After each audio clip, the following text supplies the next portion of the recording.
Bienvenue à cette assemblée extraordinaire du 28 octobre 2024 de la ville de Normandin. Donc, je vais y aller avec la revue de l'ordre du jour, étant donné que l'ensemble du conseil était présent. Là, on a rajouté aussi un point ce soir, là, c'est le point 4. Donc, je vais y aller avec la lecture de l'ordre du jour. Donc, point 1, ouverture de l'Assemblée. Point 2, revue de l'ordre du jour. Point 3, déclaration de conflit d'intérêts. Point 4, dépôt des états financiers comparés des 12 derniers mois. Oui, OK. Et, point 5, modification de la date de l'Assemblée publique du 12 novembre 2024. Point 6, appui pour les travaux d'Hydro-Québec, Carré-Marie Brassard. Point 7, appui Culture Saguenay-Lac-Saint-Jean. Point 8, question du public. Point 9, levée de l'Assemblée. Ça me prendra un proposeur pour l'acceptation de l'ordre du jour. Monsieur Bourgault.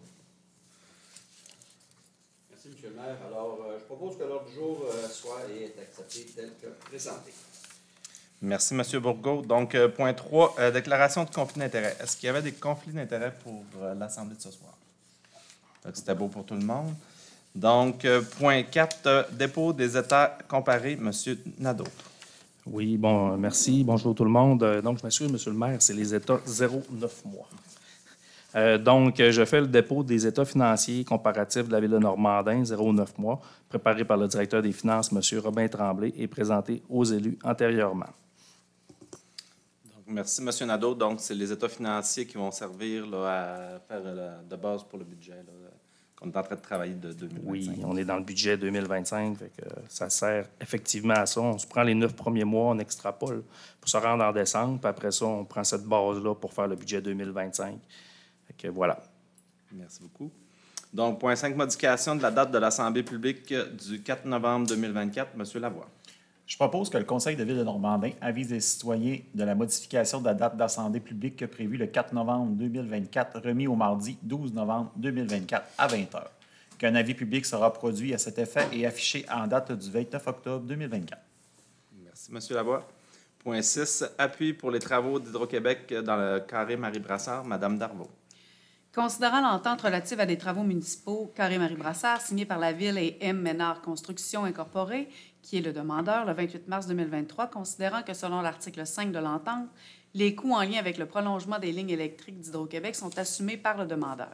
Considérant l'accord de principe intervenu et les autorisations obtenues auprès des autorités compétentes et des fonctionnaires, en conséquence, je propose que le Conseil de la Ville de Normandin appuie la demande du promoteur des travaux municipaux du Carré-Marie Brassard faite à Hydro-Québec afin de prolonger les lignes électriques dans ce nouveau développement. Qu'une copie de cette présentante résolution sera remise au demandeur, M. Ménard Construction, afin d'agir à titre de document d'appui. Merci, Mme Darvaux. Point 7, appui Culture Saguenay-Lac-Saint-Jean. Mme Thibault. Considérant que Culture Saguenay-Lac-Saint-Jean débute un projet citoyenneté culturelle et pratique artistique, un outil pour le développement des petites municipalités qui vise à élaborer des outils pour soutenir les arts afin de mieux répondre aux enjeux sociaux dans les petites municipalités du Saguenay-Lac-Saint-Jean. Considérant que l'organisme a ciblé la ville de Normandin à titre de municipalité pilote du projet, ce qui implique une implication financière du montant de 3 000 $. En conséquence, je propose que le Conseil de ville de Normandin appuie la démarche de l'organisme Culture Saguenay-Lac-Saint-Jean pour le projet Citoyenneté culturelle et pratique artistique, outils pour le développement des petites municipalités. Merci, Mme Thibault. Donc, c'est un beau projet là, qui devrait voir le jour s'ils reçoivent le financement en 2025. Ça comprend aussi l'accompagnement là, par une institution scolaire. Donc, c'est vraiment un projet de recherche, puis de voir un peu plus loin, aller documenter au niveau de la culture comment on peut faire ça pour la faire vivre dans nos petites communautés. Donc, on sait qu'on est chanceux. Là, à Normandin, on a un beau dynamisme de ce côté-là. Fait que de mieux comprendre le phénomène, je pense que ça peut être intéressant également. Point 8, question du public. Étant donné qu'il n'y a pas de public, on va passer au point 9, levée de l'Assemblée. Ça prendra un proposeur. Je propose que l'Assemblée soit close à 20h04.